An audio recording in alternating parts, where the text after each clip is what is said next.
Hello बच्चों, कैसे हैं आप लोग। उम्मीद है अच्छे होंगे। आज मैं आप लोगों को एक बहुत ही बेहतरीन कहानी सुना रही हूँ। कहानी का नाम है एक भूखा लखपति।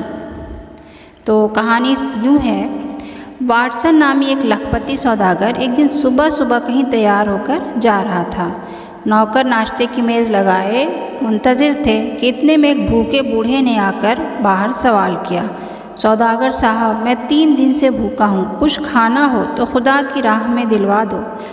वाटसन ने निहायत कराहत से कहा, अहमक बूढ़े, ये नानबाई की दुकान नहीं है। बूढ़े ने कहा, कुछ पैसे ही दे दीजिए, मैं बाज़ार से रोटी ख़रीद लूँगा। वाटसन बोला, बस अब तकरीरबाजी ख़त्म करके फ़ौरन दफ़ा हो जाए, वरना अभी कुत्ता मिजाज पुरसी करेगा। गरीब बेचारा क्या करता, फटकार सुना और ख़ामोश होकर बहुत ही बेदिली के साथ वहाँ से चला गया। लेकिन वाटसन जैसे ही मेज़ पर बैठा, उसे मालूम हुआ कि किसी बेहतियाती से चाय, मक्खन और मेवे को मिट्टी का तेल लग गया है और सब चीज़ों से वही तेल की बू आ रही है। वो काम की जल्दी में फ़ौरन उठ खड़ा हुआ और नौकर को 1 बजे खाना लाने की ताकीद करके चला गया। लेकिन 3 बज गए और नौकर नहीं आया। वाटसन तो भूख से बेताब हो रहा था कि तभी उसके एक दोस्त ने आकर कहा, आपका नौकर 1 बजे खाना लेकर आ रहा था, इत्तेफाकन मेरी मोटर से टक्कर लग गई। खाना तो बर्तनों समेत गिरा ही था। अफसोस कि नौकर को भी बहुत चोट आई है, जिसे मैं अब हॉस्पिटल पहुंचाकर अपने सामने मरहम पट्टी करवा कर आया हूँ।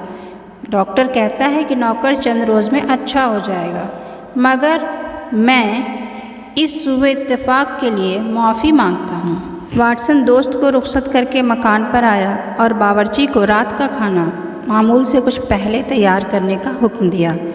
मगर बावर्ची ने रात को सर झुकाकर अर्ज़ की कि हुजूर, मैं खाना पकाकर एक काम के लिए कमरे से बाहर निकल आया। वापस जाकर जो देखता हूँ तो आपके कुत्ते ने सब खाना ख़राब कर दिया है। साहब बहुत झुंझलाए, मगर अब क्या हो सकता था, और उन्होंने फल जो मंगाए थे वो भी उनको बहुत ही बदबूदार लग रहे थे। नाचार उनको भूखा सोना पड़ा। दूसरे दिन सुबह उठकर चाय तैयार हुई तो उसकी भी फिर वही हालत रही और 1 बजे का खाना भी किसी वजह से यूं ही बर्बाद हो गया।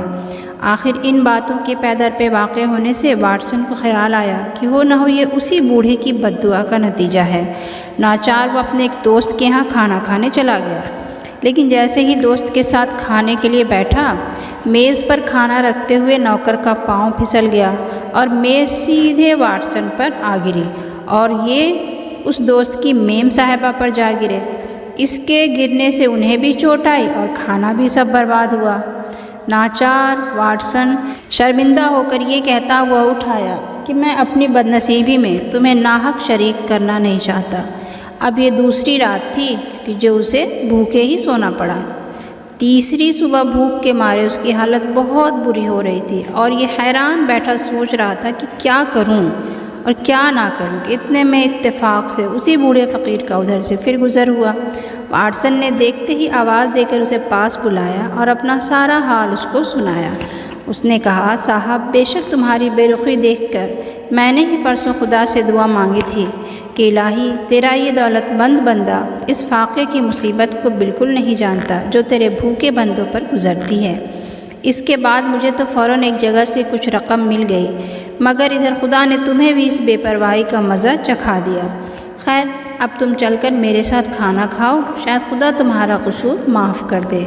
बूढ़े की बात सुनते ही लखपति भूखा फ़ौरन ही उस बूढ़े के साथ हो लिया और उसकी पुरानी फ़कीराना झोपड़ी में जाकर खूब पेट भरकर खाना खाया और चाय पीने के बाद अहद कर लिया कि आइंदा मैं किसी फ़कीर का सवाल रद्द नहीं करूँगा। तो बच्चों, आपको मेरी कहानी कैसी लगी? अगर कहानी पसंद आई है तो प्लीज़ मेरे वीडियो को लाइक और शेयर कीजिए, कमेंट भी कीजिए और मेरे चैनल को सब्सक्राइब भी कीजिए, क्योंकि सब्सक्राइब करने के कुछ पैसे नहीं लगते, लेकिन मेरा हौसला ज़रूर बढ़ता है और इससे मैं आपके लिए और अच्छी अच्छी बेहतरीन कहानियाँ लेकर आऊँगी। शुक्रिया।